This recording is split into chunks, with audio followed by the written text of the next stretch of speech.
ये मुख्यमंत्री जी कहते हैं कि अमित शाह डीएमके को नहीं हरा सकते। स्टालिन साहब, आप सही कहते हो, मैं डीएमके को नहीं हरा सकता, मगर तमिलनाडु की जनता डीएमके को हरा सकती है। இந்த நாட்டின் முதல்வர் சொல்கிறார், அமித்ஷா அவர்களால் திமுகவை தோற்கடிக்க முடியாது என்று. அவருக்கு சொல்றேன், அமித்ஷானால தோற்கடிக்க முடியாதுன்னு நீங்க சொல்றது சரிதான். ஆனா இந்த நாட்டின் மக்கள், தமிழக மக்கள் உங்களை தோற்கடிக்க இருக்கிறார்கள், காத்துக் கொண்டிருக்கிறார்கள். और मित्रों, मेरी बात याद रखना, मैं देश भर के चुनाव में हिस्सा लिया है।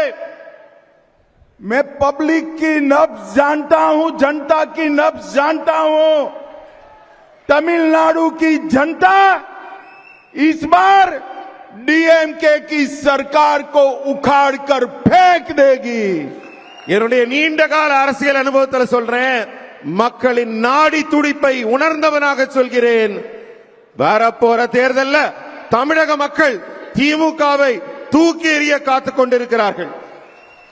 भाई और बहनों, मैं तमिलनाडु की जनता का इसलिए भी आभार करना चाहता हूं कि ऑपरेशन सिंदूर के बाद हमारी वीर सेना और हमारे नेता नरेंद्र मोदी जी के समर्थन में जो तिरंगा यात्रा है तमिलनाडु में निकली है, वो देश के किसी भी हिस्से से कम नहीं है.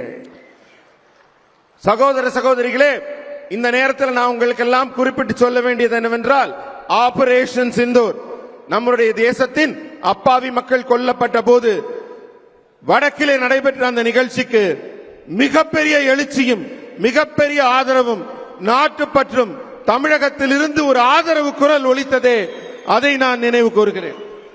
और मित्रों, पहलगांव में आतंकवादियों ने हमारे निर्दोष नागरिकों की हत्या की,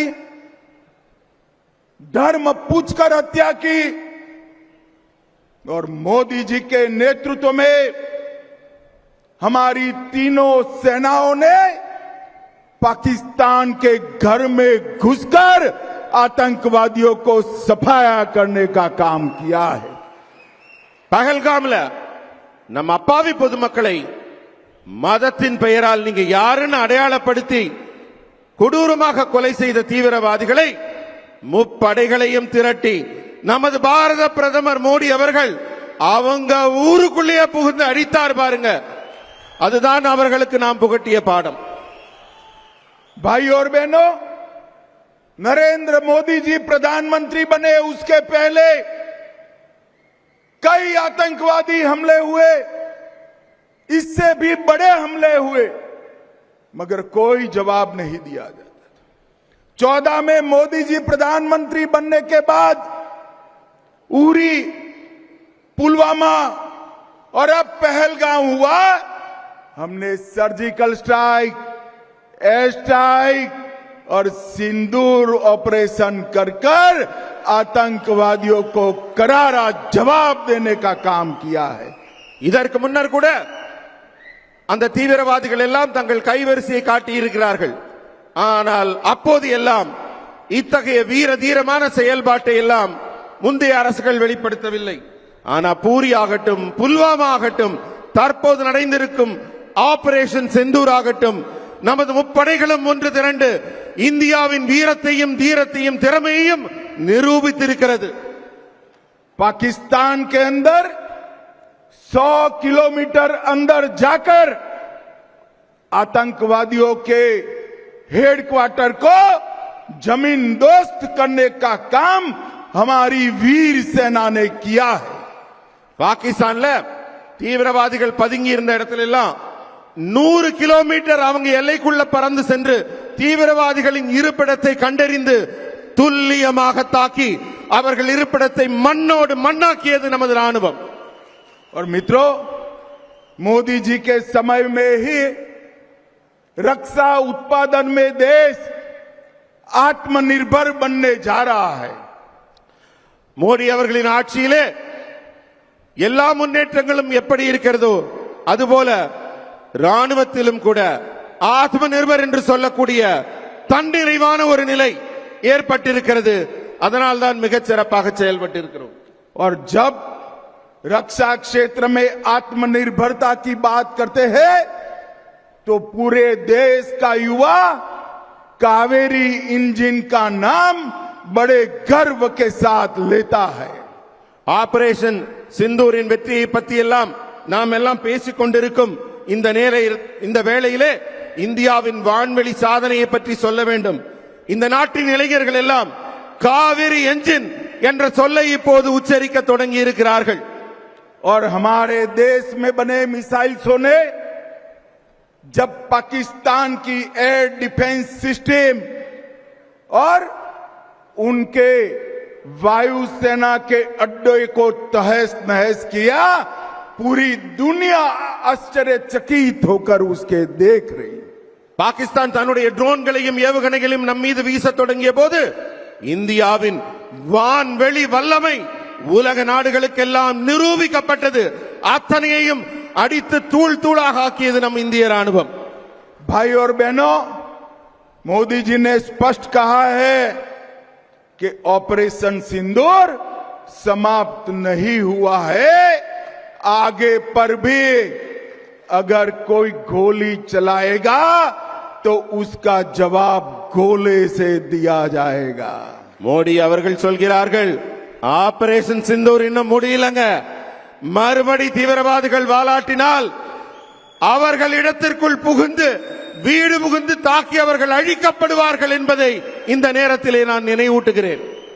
भाई और बहनों, 2024 का साल भारतीय जनता पार्टी के कार्यकर्ताओं के लिए एक मील का पत्थर है, माइलस्टोन है.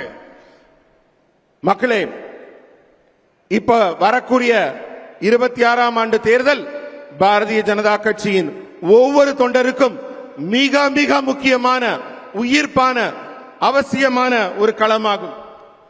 2024 में ही मोदी जी तीसरी बार इस देश के प्रधानमंत्री बने हैं, लगातार तीसरी बार. அதே போல 2024ஆம் ஆண்டும் நமக்கெல்லாம் மிக முக்கியமானது.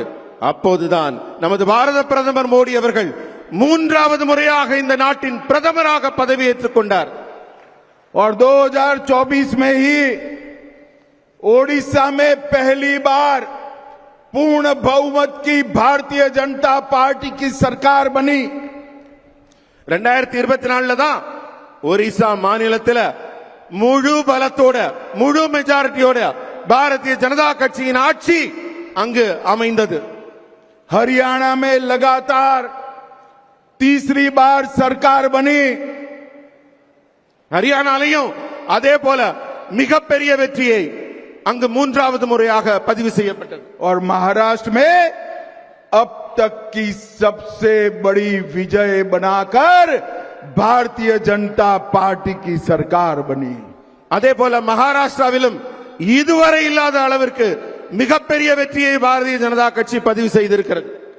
और 2025 में 27 साल के बाद दिल्ली में केजरीवाल जी को हटाकर भारतीय जनता पार्टी की सरकार बनी.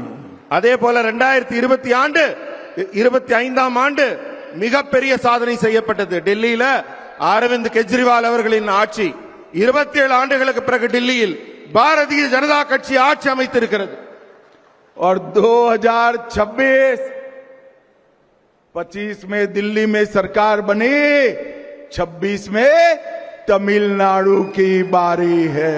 25ல டெல்லியில எப்படி ஆட்சி அமைச்சோமோ அதே போல நண்பர்களை 2026இல் தமிழகத்தில் பாரதிய ஜனதா கட்சியின் ஆட்சி கண்டிப்பாக மலரப் போகிறது. और मेरी बात कान खोलकर गांठ बांध लेना, कान खोलकर सुन लेना और याद कर कर घर में जाना. 2026 में तमिलनाडु और बंगाल में भारतीय जनता पार्टी और एनडीए की सरकार बनने जा रही है।